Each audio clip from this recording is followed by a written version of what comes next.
Okay, here's the spindle securely bolted into place. You want to make sure that you tighten all these bolts in a pattern, crisscross, make sure they're all tightened down gradually and torqued properly. And as you can see, this thing makes almost no noise at all spinning around, which is what we want. We need to put that key in there now.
Okay, I just pushed the screwdriver here and forced the key out.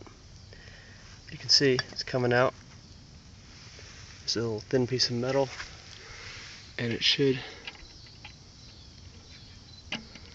there you go right down into here. It really just holds the pulley in place.